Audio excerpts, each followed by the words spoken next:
이제 오늘 이제 열왕기상의 가장 마지막 장 22장이 왔습니다. 이 다음까지 하면 이제 열왕기상이 다 끝이 나는데, 열왕기상은 이미 우리가 본 바와 같이 그 후반부에서는 특히 그 아합 왕 이스라엘, 북왕국 이스라엘, 남과 북이 갈라진 곳에 북왕국 이스라엘, 그 중에서도 아합 왕 이야기가 집중적으로 나옵니다. 근데 그 아합 왕 시대의 이야기고 또 중심에 아합 왕이 있지만 그 선지자 엘리야의 일이 가장 집중적으로 조명되어 있습니다. 근데 그 엘리야의 일이 끝나면서 20장, 21장, 22장 이 3장에 걸쳐서 소위 그 아합에 관한 3부작이라고 하는 내용들이 있습니다. 20장에서는 아합 왕이 아람과 싸워서 이기지만 하나님 말씀을 듣지 않습니다. 하나님 말씀대로 하지 않아서 그 이름 모를 한 선지자가 그 아합 왕에게 심판을 예언하는 장면이 나옵니다. 또 21장에서는 아합 왕이 나봇의 포도원을 탐내서 결국 그것을 나봇을 죽이고 탈취하게 되는데, 그 이후에 엘리야가 다시 아합의 심판을 선포합니다. 세 번째 이야기가 오늘 22장입니다. 이제 앞에 두 번의 사건 속에서도 이미 아합 왕에 대한 하나님의 심판의 선포, 하나님의 말씀이 선포되었음에도 불구하고 아직 아무 일도 일어나지 않아요. 오히려 이스라엘은 평안합니다. 그런데 그 가운데에서도 제일 마지막에 이제 다시 미가야 선지자의 예언의 말씀이 있음에도 불구하고 아합 왕은 다시 그 하나님의 말씀을 무시합니다. 그리고 나서 마침내 그 세 번에 걸친 예언에 따라서 아합 왕이 죽음을 맞게 되는 과정을 가게 됩니다. 그래서 그 인간적인 면에서 여기서 중심에는 주인공이 마치 아합 왕인 것 같지만 보다 더 큰 주인공은 하나님의 말씀, 선지자들로 대표되는 하나님의 말씀이 오히려 주인공이 됩니다. 자, 오늘 거기서 그 여호와의 말씀이 어떤 식으로 다이나믹하게 전개되는지 그 과정을 오늘 22장에서 볼 수가 있는데요. 자, 먼저 1절부터 봅니다. 1절부터 8절까지 보면 하나님의 말씀이 명확하게 증거되는 면을 볼 수가 있습니다. 먼저 1절 봅시다. 아람과 이스라엘 사이에 전쟁이 없이 3년을 지냈더라. 짧은 기간 평화가 있었습니다. 아람과 이스라엘은 끊임없이 싸웠어요. 근데 전쟁 없이 3년이 지냈다 할 때 이 기간에 평화가 있었던 것은 왠가? 아마 그 21장에 보면 아람을 무찌르고 벤하닷을 생포했을 때 오히려 그 벤하닷을 놓아주는 장면이 있죠. 그 화친 조약을 맺은 뒤로 화평이 있었을 수도 있고, 이때가 대충 어느 때냐면 이 세계사에서도 유명한 이 전쟁이 나옵니다. 칼칼 대전이라는 대전인데, 그 당시 가장 강력한 제국인 아수르와 여기에 맞선 작은 나라 연합군이 싸웁니다. 아람과 북왕국 이스라엘이 같이 연합해서 이 아수르와 대적해서 싸우는데, 칼칼 대전에서 그 아수르를 대적한 작은 나라의 연합군이 승리합니다. 그래서 이때에는 아람과 북왕국 이스라엘이 서로 연합을 해서 아수르를 싸울 때, 그러니까 서로 전쟁이 없었죠. 여하튼 짧은 평화가 있었는데 그 새를 못 참아서 아합이 이제 새로 전쟁에 나서려는 마음이 생깁니다. 자, 2절부터 4절까지 봅시다.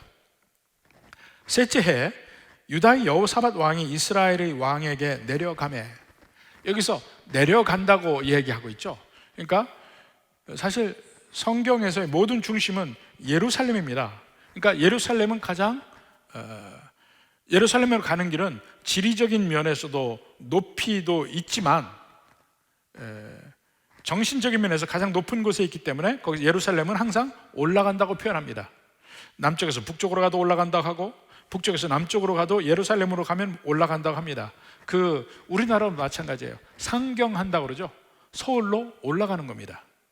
근데 마치 지도에서 보면은 자, 이 호남 지방에서는 서울로 올라가는 게 맞는 것 같지만 저 함경도에서 와도 서울로 올라간다고 그래요. 내려간다고 안 합니다. 항상 상경이에요. 그와 마찬가지입니다. 그런데 반대로는 내려간다고 표현합니다. 그러니까 예루살렘에서 사마리아로 가는 것은 내려가는 거예요. 언제나 중심이 예루살렘입니다. 그래서 여호사밧 왕이 예루살렘에 있다가 이스라엘 왕에게 내려가매 이 당시는 북왕국 이스라엘과 남왕국 유다가 혼인동맹을 맺습니다.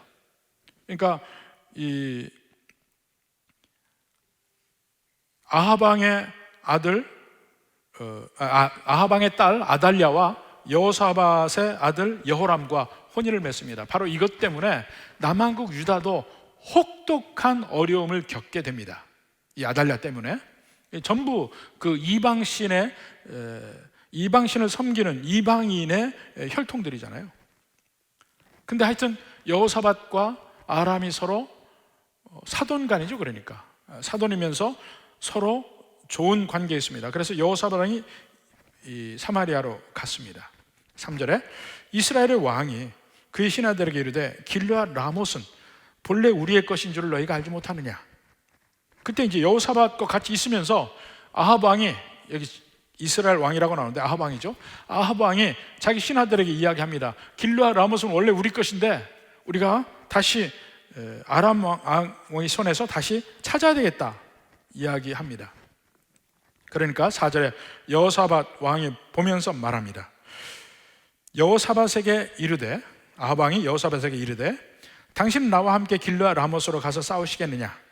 그러니까 여호사밧이 이스라엘 왕에게 이르되 나는 당신과 같고 내 백성은 당신의 백성과 같고 내 말도 당신의 말들과 같으니이다. 아주 바보 같은 말을 합니다. 아주 어리석은 말을 합니다. 길르앗 라못은 요단강에서 동쪽으로 한 40km 떨어져 있어요. 어디에 있냐면 이 요단강 동편 쪽에 지금도 그 길이 대로입니다. 이 킹스 하이웨이라고 왕의 대로가 있습니다. 그 왕의 대로는 그 당시에 가장 중요한 두 문명, 이집트 문명과 메소포타미아 문명 사이에 가장 중요한 길이 이 왕의 대로, 킹스 하이웨이라고 하는 것입니다.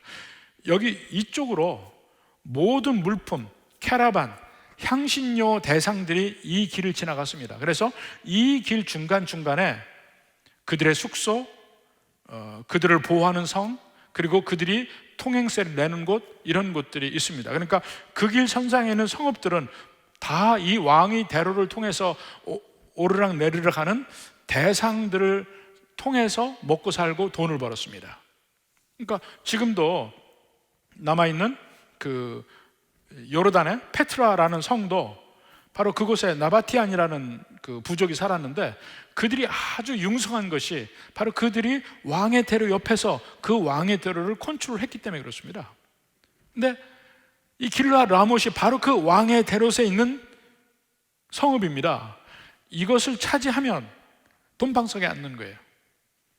그러니까 아합 왕이 자기네 땅을 또 찾는 것도 있지만 이것을 차지함으로써 그 많은 금전적 이익을 얻을 수 있다고 생각해서 그것을 다시 치려고 했습니다. 자, 그것을 모든 신하들과 함께 이야기하면서 여호사밧 왕에게 이야기합니다. 당신도 함께 가겠느냐. 그러니까 여호사밧 왕이 가겠습니다.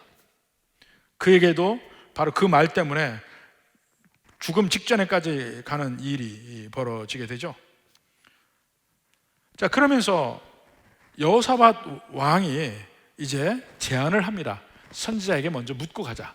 그러니까 여호사밧 왕은 그래도 우리가 그 역대상하도 보고 하면서 알 수 있지만 그 남왕국 유다에서 선한 왕 중에 하나입니다. 선하다는 얘기는 하나님을 잘 믿는 경건한 왕이었어요. 단지 그는 바보 같았습니다. 어리석었습니다. 아합 왕에게 마음을 주고 아합 왕 하자는 대로 같이 하고 아합 왕의 딸을 며느리로 삼고 이 모든 면에서 나라에 엄청난 괴로움을 주는 일을 하게 됩니다. 자, 5절부터 봅시다. 8절까지. 여호사밧이 또 이스라엘 왕에게 이르되 청하건대 먼저 여호와의 말씀이 어떠하신지 물어보소서. 그러니까 이스라엘 왕이 그래? 그럼 문제 없지. 바로 얘기합니다. 6절에 이스라엘의 왕이 이에 선지자 400명쯤 모으고, 금방 모을 수 있어요. 그들에게 이르되 내가 길라 라못에 가서 싸우랴 말랴 묻죠. 그러니까 400명이 뭐라 합니까? 올라가소서, 주께서 그 성읍을 왕의 손에 넘기시리이다. 여호와께서 그 성읍을 왕의 손에 넘기시리이다 하고 400명이 한 목소리로 왕에게 응답을 합니다. 근데 보니까 여호사밧이 보니까 다 한 목소리로 온 선지자가 같은 말 하는 걸 보니 깨름직해요. 깨름직해. 그래서 또 이야기합니다. 7절에 여호사밧이 이르되 이 외에 우리가 물을 만한 여호와의 선지자, 물을 만한이라고 얘기해요. 그러니까 그 400명은 이건 선지자 같지도 않은 거야. 뭐 그 왕이 하는 대로 그대로 얘기하는 사람들이니까. 물을 만한 선지자, 여호와의 선지자 없습니까? 그러니까 할 수 없이 아합 왕이 이릅니다. 8절에 이스라엘의 왕이, 아합 왕이라고 안 하고 계속 이스라엘 왕이라고 그래요. 여호사밧 왕에게 이르되 아직도 이물라의 아들 미가야 한 사람이 있으니 그로 말미암아 여호와께 물을 수 있으나 그는 내게 대하여 길한 일은 예언하지 아니하고 흉한 일만 예언하기로 내가 그를 미워하나이다. 이게 얼마나 어리석은 말인지 좀 생각해 볼 필요가 있지 않습니까? 아합 왕이 미가야를 미워해요. 이유는 뭡니까? 항상 자기한테 흉한 일만 예언한다는 거예요. 결국 그는 뭡니까? 그에게 있어서 선지자는 자기 주머니 속에서 자기 뜻대로 놀아나는 선지자를 원하는 거죠. 자기 뜻대로 되지 않는 미가야는 미워합니다. 그런데 그 미가야가 진짜 선지자죠. 하나님의 말씀을 제대로 증거하니까. 아합의 입맛에 맞는 말을 하는 것이 아니기 때문에. 그가 한 사람이 있다. 어쩌면 이 미가야라는 선지자가 한 사람 남아있는 것이 아합 왕에게는 아직도 하나님의 축복의 끈이 남아있다고 보는 것입니다. 아직 하나님의 말씀이 연결되어 있어요. 아직까지는. 그런데도 그는 미워한다고 이야기해요. 경건한 여호사밧은 그 아합 왕의 말을 말립니다. 8장 끝에 보니 뭐라 합니까? 여호사밧이 이르되 왕은 그런 말씀을 마소서, 그런 말 하지 마십시오 하고 이야기합니다. 그러니까 이 한 사람 미가야는 아합 왕이 싫어하든 좋아하든 여호와의 말씀을 가감없이 전하니까 그가 진짜 여호와의 선지자이죠. 자, 그래서 이제 미가야를 부릅니다. 이제 미가야를 불러서 말하는 대목이 이제 9절부터 14절까지 나오는데 앞에 봅시다. 그 전에 이제 모든 선지자들이 한결같이 전쟁에서 승리한다고 선포하고 있습니다. 9절부터 12절 봅시다. 이스라엘의 왕이 한 내시를 불러 이르되 이물라의 아들 미가야를 속히 오게 하라 하니라. 이스라엘의 왕과 유다의 여호사밧 왕이 왕복을 입고 사마리아 성문 어기 광장에서 각기 왕좌에 앉아 있고 모든 선지자가 그들의 앞에서 예언을 하고 있는데, 예언은 다 그들 듣기 좋은 말만 하는 것이죠. 그나나의 아들 시드기야는 자기를 위하여 철로 뿔들을 만들어 가지고 말하되 여호와의 말씀이 왕이 이것들로 아람 사람을 찔러 진멸하리라 하셨다. 이 선지자들이 하나님의 말씀을 증거할 때 여러 가지 행동으로 그 하나님의 말씀을 표현하는 적이 많이 있습니다. 이 시드기야도 바로 그런 면으로 표현하고 있습니다. 철로 그 소의 뿔을 만들어서 이걸로 이기리라 하고 이야기하는데 이것이 성경적 근거가 있습니다. 예를 들어서 신명기 33장 17절 봅시다. 이 승리의 뿔에 관한 이야기입니다. 그는 첫 수송아지 같이 위엄이 있으니 그 뿔이 들소의 뿔 같도다. 이것으로 민족들을 받아, 뿔로 받는다는 얘기죠. 민족들을 받아 땅끝까지 이르리니 승리한다는 말입니다. 곧 에브라임의 자손은 만만이요 므낫세의 자손은 천천일이로다 하고 에브라임과 므낫세를 축복하는 광경 속에 그 숫소의 뿔이 대적들을 들이받는다, 이런 표현이 있습니다. 이것을 시드기야가 그대로 뿔들을 만들어서 이것으로 승리하소서 하고 아합 왕에게 갖다 바치는 겁니다. 다른 400명의 선지자들 다 동조하고, 자, 전체가 다, 이 모든 선지자들이 다 그렇게 이야기할 때 미가야는 얼마나 큰 정신적 압박을 받았겠습니까? 그런 가운데 이제 미가엘을 한 사신이 부르러 갑니다. 근데 사신이 거기다가 또 한술 더 떠요. 13, 14절 봅시다. 미가엘을 부르러 간 사신이 일러 이르되 선지자들의 말이 하나같이 왕에게 길하게 하니, 좋은 말만 하니까 청하건대 당신의 말도 그들 중 한 사람의 말처럼 길하게 하소서. 청탁을 합니다. 당신도 같이 얘기해요. 좋은 게 좋은 거 아닙니까? 괜히 두드러져서 모난돌이 정 많은다고 그런 짓 하지 마시오. 그런 소리 상당히 많이 듣습니다. 그러니까 미가엘가 대답합니다. 14절에 여호와께서 살아계심을 두고 맹세하노니 여호와께서 내게 말씀하시는 것 곧 그것을 내가 말하리라. 아직 미가야가 뭘 얘기하려고 하는지는 모르지만 미가야의 결심, 결단은 알 수 있습니다. 여호와께서 말씀하시는 거 그걸 얘기할게. 그게 승리하리라 일 수도 있고 패하리라 일 수도 있고, 그렇지만 어떤 말씀 주실지는 아직 모르지만 하시는 말씀대로 난 그대로 전할 것이다. 그러니까 아무리 400명 나 빼놓고 모든 사람이 다 빨간색이라고 이야기를 해도 나는 하나님의 뜻이 파란색이라면 파란색이라고 말할 수 있는 용기가 그 선지자에게는 필요하고, 실제로 여호와의 말씀은 사람들의 그러한 뜻과는 전혀 무관하게 자유롭게 전해지는 것입니다. 하나님은 인간의 뜻에 매이지 않습니다. 인간이 어떻게 생각하든지 관계가 없습니다. 하나님이 원래 뜻하신 대로 그 하나님의 뜻을 그대로 이루어 가십니다. 바로 그 면이 그 여호와의 선지자들에게도 똑같이 그게 있어야 되는 것입니다.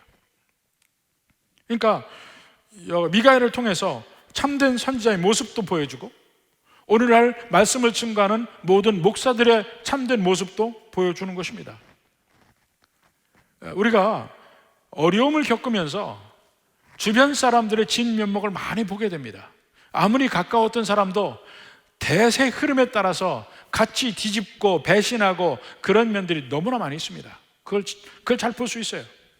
근데 그 중에서도 끝까지 오히려 자기가 그 대세에 반대함으로써 손해를 보고 괴롭힘을 당할지언정 내가 하나님 앞에서 바르다고 생각하는 것을 그대로 말하는 사람들, 그 사람들이 더 보석처럼 빛납니다. 사실은.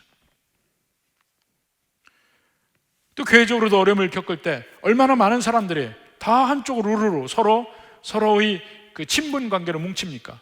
그렇지만 아무리 친하더라도 하나님의 뜻에 어긋나는 것은 하지 않는다는 자세로 오히려 외로움 속에서도 꿋꿋이 견뎠던 사람들이 우리 교회에 많이 있습니다.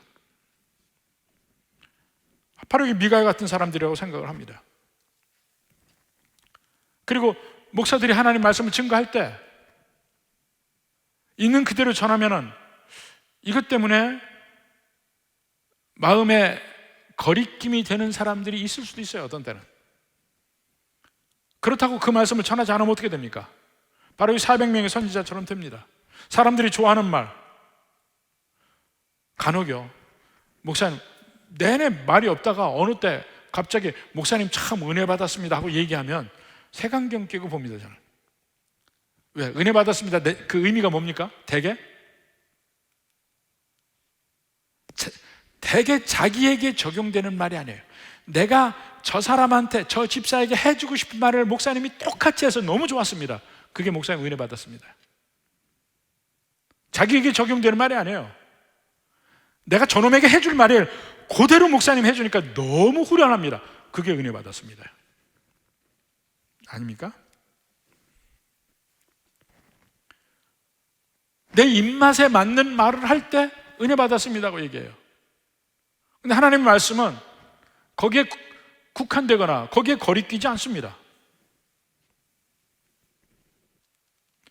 사실 오래됐지만은 제가 우리 교회에서 이제 사역을 하면서 초창기입니다. 초창기에 결혼 재혼에 관한 설교를 했습니다. 그 설교를 한 뒤에 한 가정이 교회를 떠났습니다. 재혼한 가정이었는데 유력한 가정인데 떠났어요. 마음이 정말 아팠죠. 그렇지만 다시 그 말씀을 이야기해도 똑같은 말을 전할 수밖에 없습니다. 하나님의 뜻이 이 선이다 그럴 때 그 선을 지키는 것이 대단히 어려워요. 성도들도 보면 다른 사람에게 적용할 때는 그 선을 정확하게 지켜요. 내가 그 선 때문에 제약을 받을 때는 어기려고 합니다. 다른 사람에게는 정확하게 지켜준다니까. 나한테는 적용 안 해요.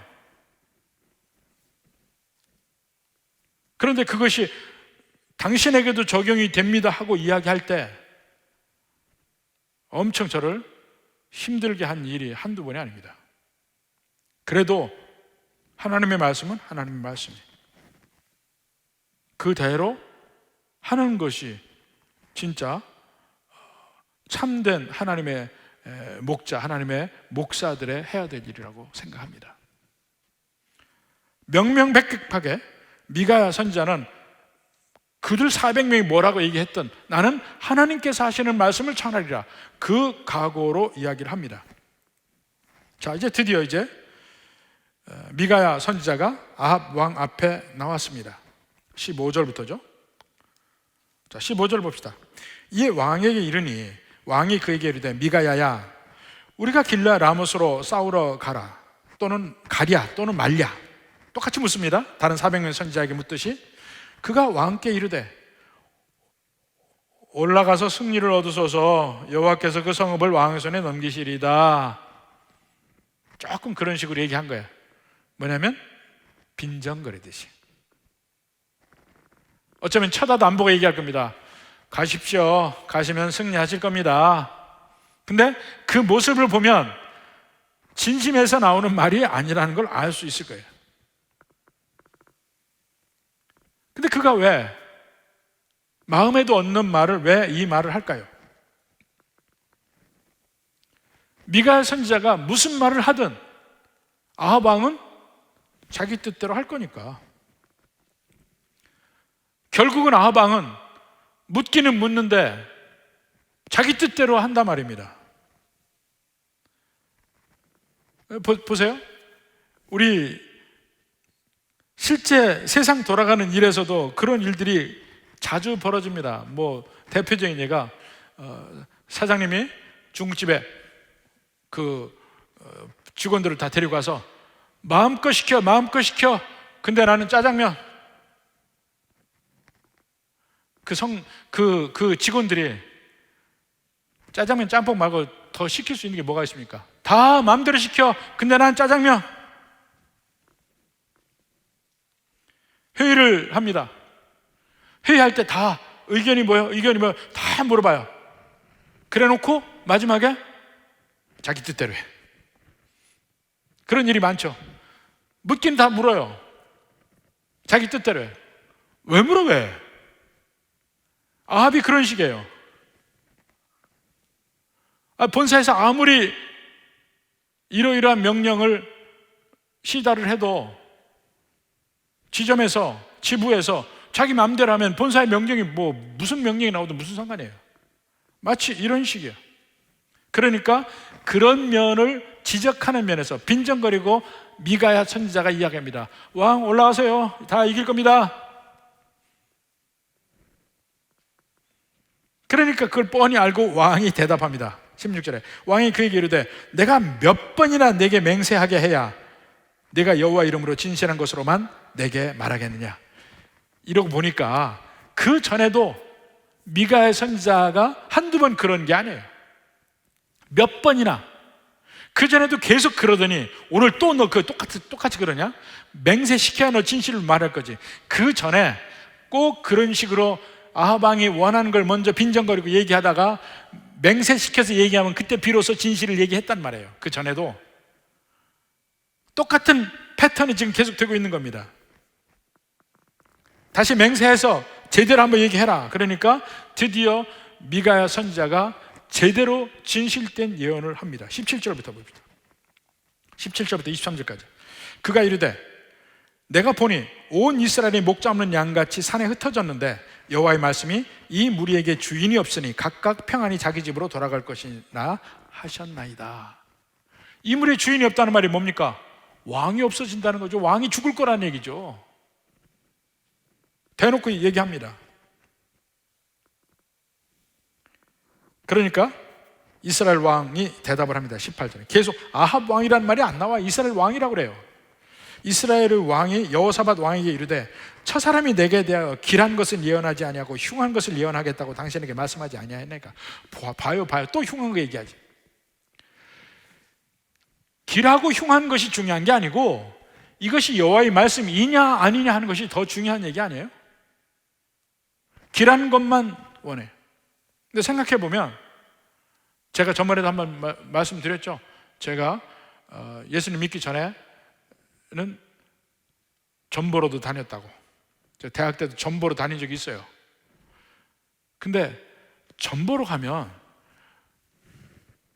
계속 가게 되는 점집이 어떤 집이냐면요, 나에 대해서 좋은 면을 이야기한 집에 가게 돼요. 나쁘게 얘기한 집은 잘 안 가게 돼요. 참 희한하죠? 앞으로 내가 잘 되겠다, 뭐 하다, 이렇게 하면 뭐, 이렇게 조금 말을, 예언적 이야기를 할 때도, 사주풀이라고 할 때도 좀 말에 바다를 발라서 얘기를 해야 그 집을 가서 또 돈을 주게 돼. 참 희한하죠? 그러니까 아합도 똑같이 그런 거야. 자기에게 듣기 좋은 말 하는 사람이 더 좋은 거예요. 근데 마음속 깊이에 그건 진짜가 아니라는 걸 아는 거예요, 사실은. 그러니까 400명 있으면 됐지 왜 한 사람 미가엘을 또 부릅니까? 이 경우는 여호사밧이 또 다른 사람 없으니까 400명 가지고 영 성이 안 차니까 얘기해서 불렀지만 그 전에도 아합 왕이 400명이 다 한 목소리로 좋은 것만 얘기해도 미가엘을 부를 수밖에 없는 이유는 진짜를 듣고 싶었어요. 진짜를 듣고 싶었어. 그러니까 또 부르는데 아니나 다를까 또 흉한 거 얘기해. 그게 미워, 싫어. 그래도 나중에 또 불러야. 몇 번이나 내게 맹세하여야. 이게 얘기가 그겁니다. 근데 미가엘 선자가 이야기하는데 왕이 죽을 거라는 얘기합니까? 거보시오 여호사밧 왕, 저 사람이 흉한 것만 얘기한다고 안 했습니까? 근데 미가엘가 더 자세한 이야기를 해줍니다. 19절부터 미가엘가 이르되 그런즉 왕은 여호와의 말씀을 들으소서. 내가 보니 여호와께서 그의 보좌에 앉으셨고 하늘의 만군이 그의 좌우편에 모시고 서 있는데, 하늘의 만군이, 그러니까 모든 신하들이 여호와의 좌우편에 서 있어요. 그러니까 왕궁 안에죠. 하늘의 왕궁 안에. 20절에 여호와께서 말씀하시기를 누가 아합을 꾀어 그를 길러 라못에 올라가서 죽게 할고 하시니 하나는 이렇게 하겠다 하고 또 하나는 저렇게 하겠다 하였는데 한 영이 나와 여호와 앞에 서서 말하되 내가 그를 꾀겠나이다. 꼬이겠다는 거짓말로. 여호와께서 그에게 이르시되 어떻게 하겠느냐? 이르되 내가 가서 거짓말하는 영이 되어 그의 모든 선지자들의 입에 있겠나이다. 여호와께서 이르시되 너는 꾀겠고 또 이루리라. 나가서 그리하라 하셨은즉. 이제 여호와께서 거짓말하는 영을 왕의 모든 선지자의 입에 넣으셨고 또 여호와께서 왕에 대하여 화를 말씀하셨나이다. 아니, 어떻게 하나님이 거짓말하는 영을 보냈을까요? 왜 하나님이 아합 왕을 속일까요? 하나님도 속임수를 쓰나? 근데 엄밀하게 얘기하면요, 사실 속임수를 쓴 게 아니에요. 왜냐하면 그 모든 일을 아합 왕이 이미 다 얘기하고 있잖아요. 대놓고 다 얘기하고 있잖아요. 지금 이 일은 이것이다,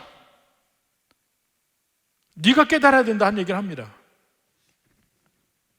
거짓말하는 영이 온다는 것조차도 아합 왕에게 다 이야기를 했어요. 이 선지자들 400명 전부 거짓말하는 영에 잡혀서 거짓말하고 있다, 이것까지도 완벽하게 다 이야기를 하시는 거예요. 근데 그것조차도 아합 왕에게 아무 일도 안 일어나요.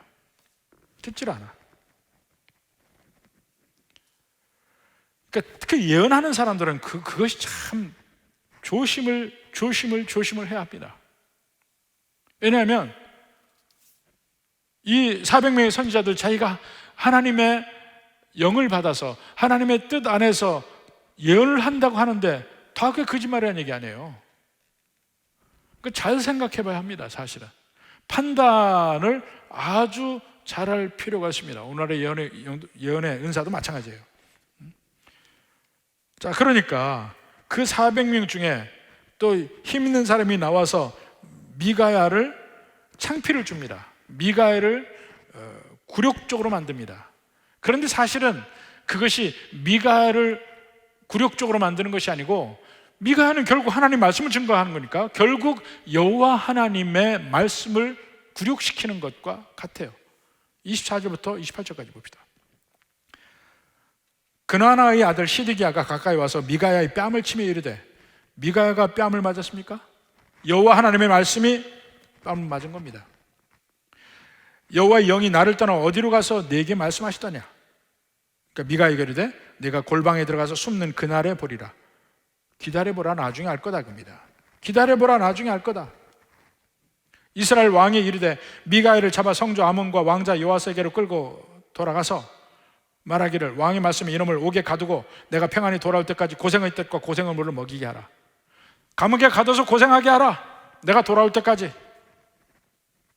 그러니까 미가야가 참으로 평안하게 돌아오시기를 바라나이다. 근데 여호와께서 진짜 그렇게 하실 거라면 내게 그렇게 말씀하지 아니하셨을 겁니다. 28절에 얘기합니다. 자, 백성들 다 들어라. 미가야 선지자 다 미리 얘기합니다. 이 말씀의 근거는, 자, 신명기 18장 21절 22절 봅시다. 선지자를 판단하는 기준이에요. 내가 마음속에 이르기를 그 말이 여호와께서 이르신 말씀인지 우리가 어떻게 알리오 하리라. 자, 선지자가 예언을 했어요.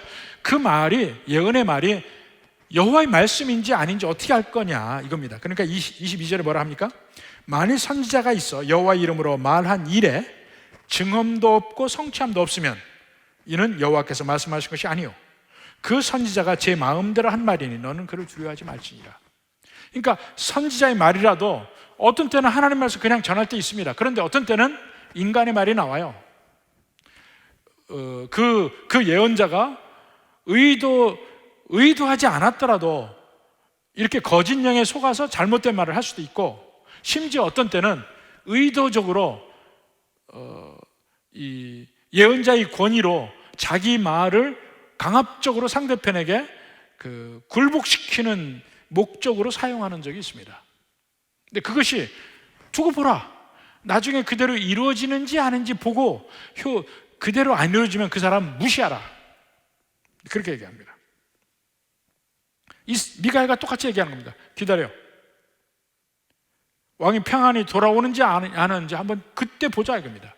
그동안에 나를 괴롭히는 거 오케이. 근데 모든 참된 선지자들이 그렇게 당했어요. 하나님의 선지자들을 통해서 이스라엘 백성들에게 잘못된 걸 지적하고 회개를 촉구했고, 그렇지 않으면 망한다, 그렇지 않으면 괴로움을 당한다, 수도 없이 얘기했지만 이스라엘 백성들은 오히려 그 말을 전한, 여호와의 말씀을 전한 선지자들을 괴롭혔습니다. 하나님을 무시한 것이죠. 그들을 괴롭혔어요. 자, 야고보서 5장 10절 봅시다.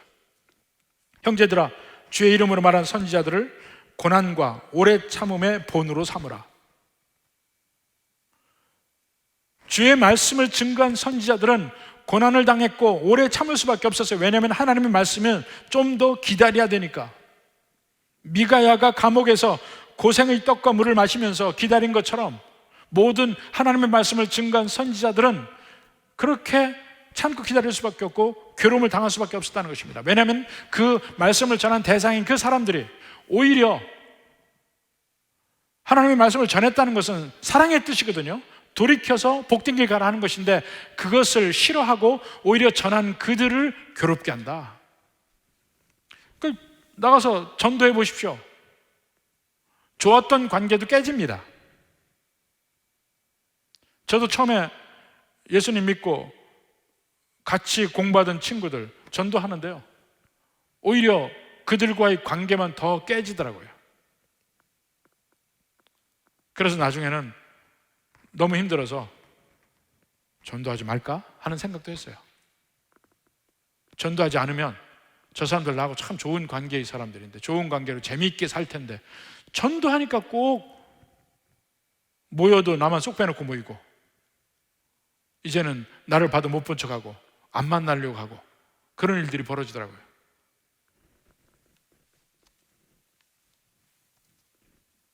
하나님의 말씀이 굴욕을 당하고 있습니다. 미가야 선지자가 굴욕당하는 게 바로 그래요. 그가 고난당하는 것이 하나님의 말씀이 고난당하는 거예요. 왜냐하면 그는 하나님의 말씀을 곧바로 증언하는 사람이기 때문에 더욱 그렇습니다.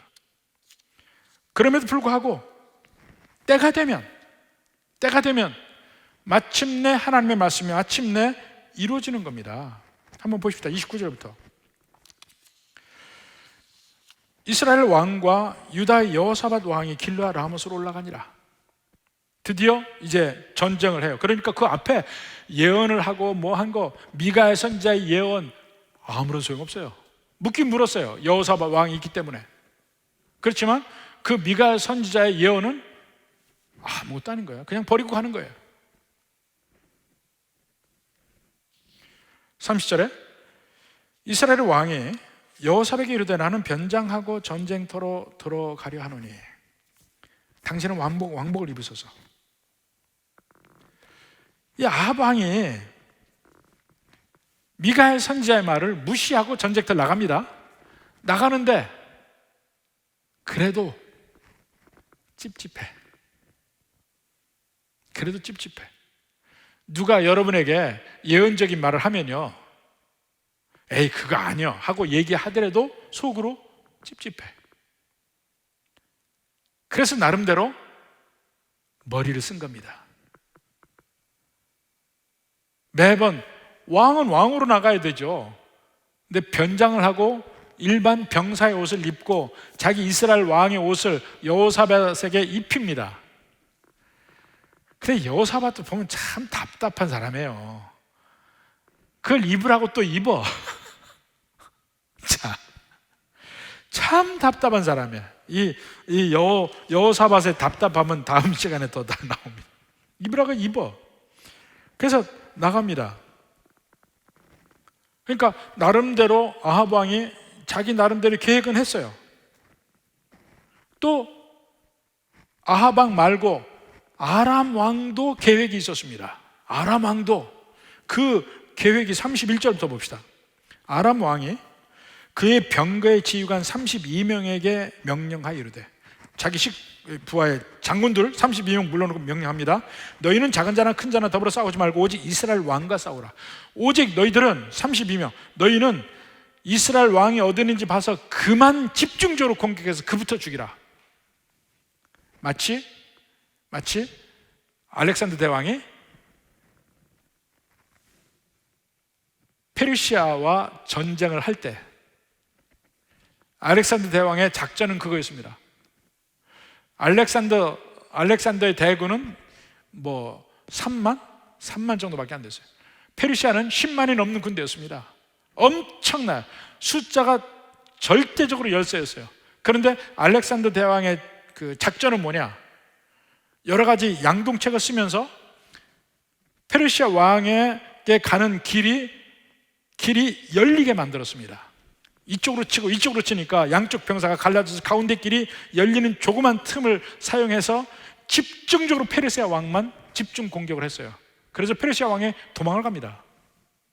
페르시아 왕이 도망가니까 이 10만이 넘는 군대가 우두머리가 없어지니까 그냥 지리멸멸해서 전쟁에 지게 되는 거예요. 결정적인 전쟁이에요.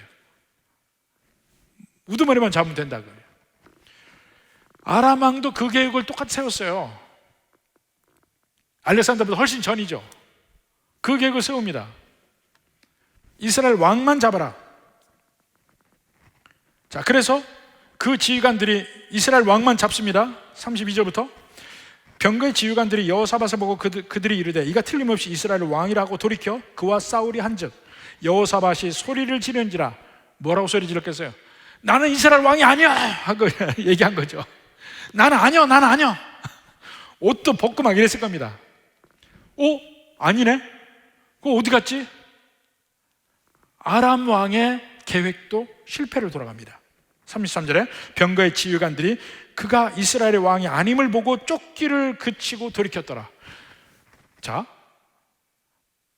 아합 왕은, 이스라엘의 왕은 계략을 꾸며서 자기를 못 알아보게 하고 자기 목숨을 부지할 거라고 생각했어요. 아람 왕은 이스라엘 왕만 때려잡으면 우리가 이긴다고 했는데 발견하지 못했어요. 실패했어. 그러니까 인간적인 계획이, 겉으로 보면 아합 왕의 계획은 성공한 것 같고 아람 왕의 계획은 실패한 것 같아요. 그런데 우연한 일이 벌어집니다. 이 참 재미있어요. 34절 보세요. 한 사람이, 누군지도 몰라요. 지휘관도 아니고 누군지도 몰라. 심지어는 이 사람이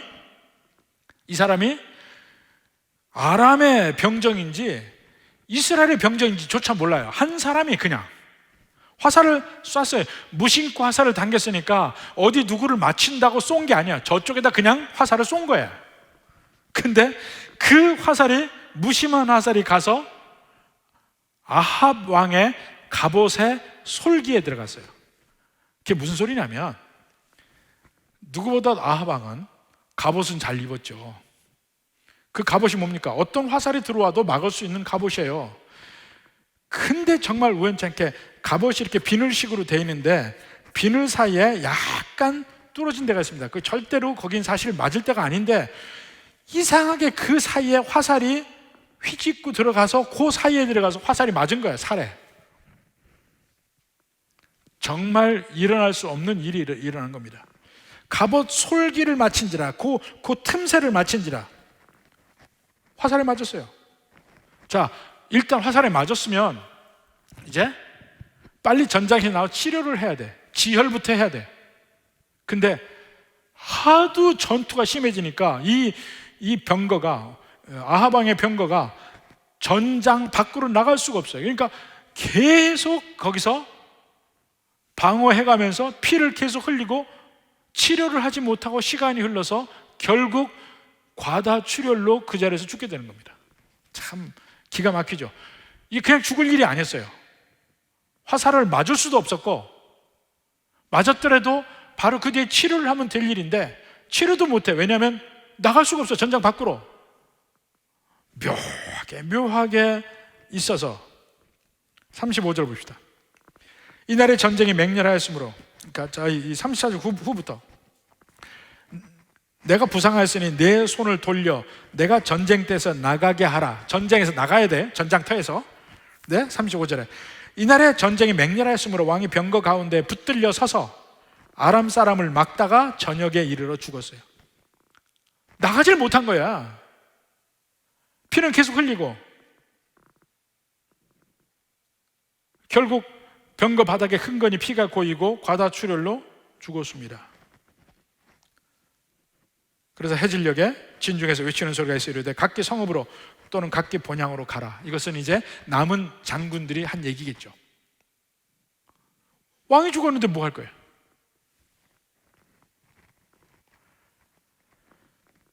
인간의 계획은 지휘관 32명, 하나님의 계획은 이름도 없는 한 병사 1명, 예? 화살 하나. 하필이면 그 쏜 화살이 목표한 것도 아닌데 그냥 그쪽에 대충 쐈는데 그 화살이 왜 나가서 아합 왕의 갑옷 솔기 사이를 뚫고 들어갔냐고요. 그러니까 겉으로 보기에는요, 하나님의 말씀이 정말 이루어지고 있다는 기적적인 사실이 하나도 보이지도 않아요. 그냥 우연히 일어난 일일 뿐이에요. 아합은 그런 일을 피하려고 그렇게 노력했습니다. 변장까지 하면서. 아람 왕은 계획대로 되기 위해서 노력했지만 다 실패했어요. 오직 여호와 하나님의 말씀만이 성취됩니다. 자, 37절 38절 봅시다. 왕이 이미 죽음에 그의 시체를 메어 사마리아에 이르러 왕을 사마리아에 장사하니라. 그 병거를 사마리아 못에서 씻음에 개들이 그의 피를 핥았으니 여호와께서 하신 말씀과 같이 되었더라. 자, 이 38장까지 보면요, 정말 이상하게 아합이란 말이 한마디도 나오지 않아요. 전부 이스라엘 왕이라고 그래요. 이스라엘 왕.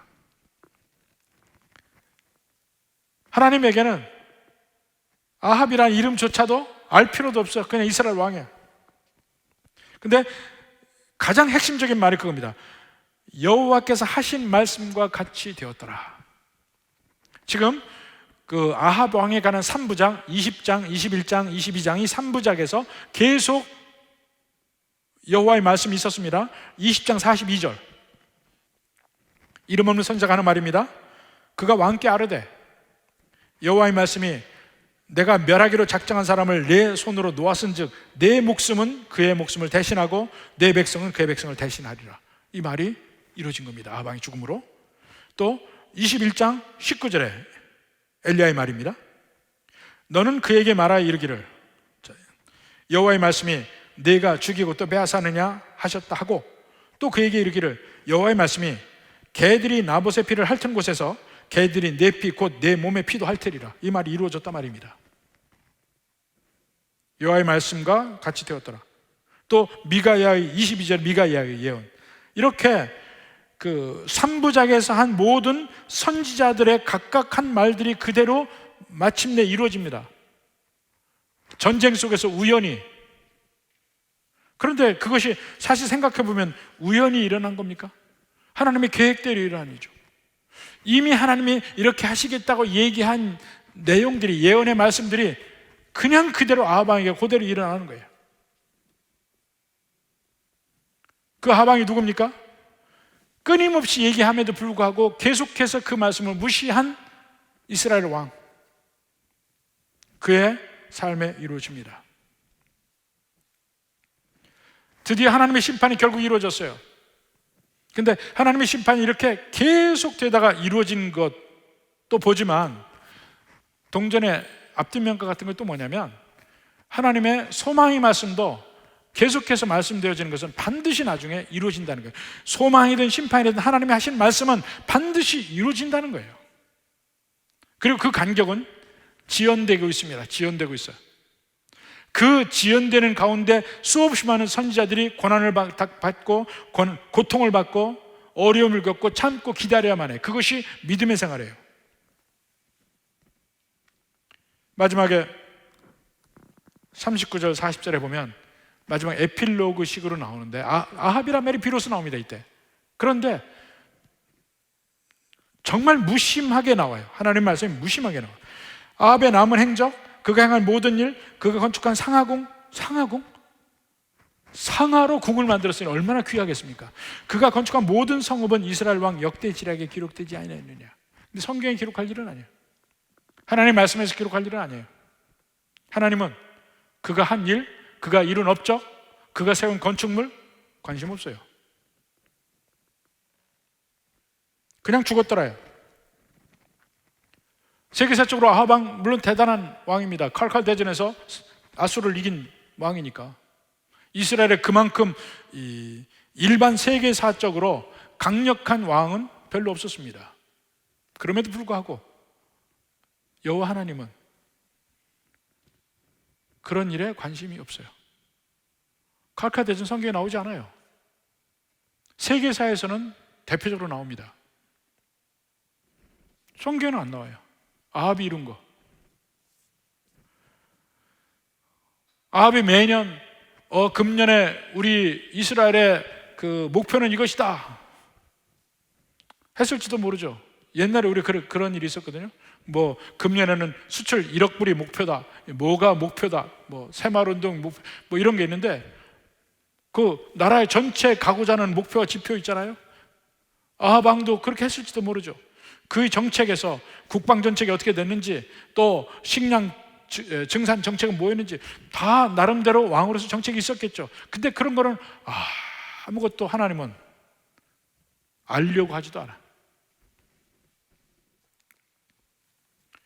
그걸 보면 하나님께서 우리 삶도 어떻게 보실지 대충 나오죠. 내가 막 어떻게 살아서 금년에 집을 사는데 매덕이 올랐다. 금년에는 내가 어떤 일을 성취해서 상을 받았다, 어떤 좋은 직장에 취직을 했다, 어땠다.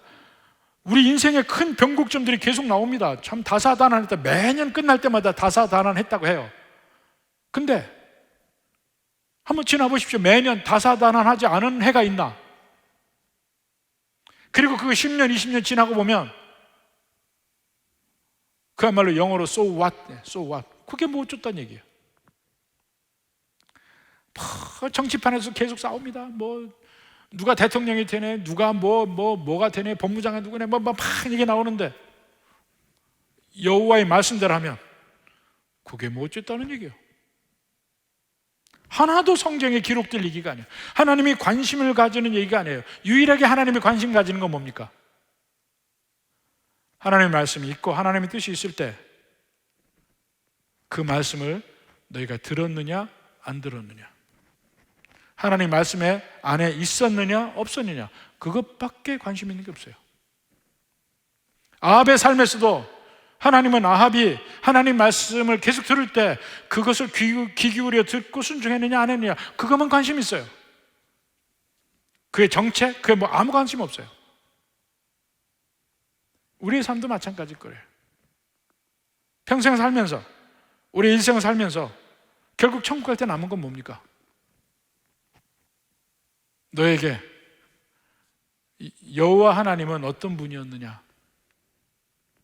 그가 하신 말씀이 내게는 어떠한 것이었느냐, 거기에 따라 그 말씀을 정말 진중하게 생각하고 행동하고 살았느냐 아니냐, 그것밖에 남지 않습니다. 열왕기상 전체가 그 얘기를 합니다. 하나님이 진짜 왕이었느냐 아니었느냐, 하나님 뜻대로 살려고 했느냐 아니었느냐, 하나님이 과연 내 삶의 주님이신가 아닌가, 그것만 묻고 있습니다. 그리고 거기에 따라서 선악이 결정이 됩니다. 비록 부디 우리의 인생에서 우리는 또 매년 새로운 계획도 합니다. 그러나 그 계획이 언제나 선악은 뭘로 결정나요?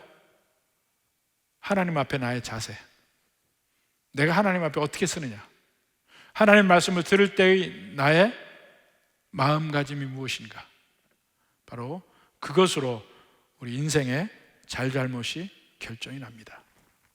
부디 이 해를 마무리하면서 마치 인생을 마무리하듯 다시 한번 돌이켜보고 내가 하나님 뜻에 온전한 길을 가고 있는가 하는 면을 다시 한번 볼 수 있기를 주님의 이름으로 축원합니다.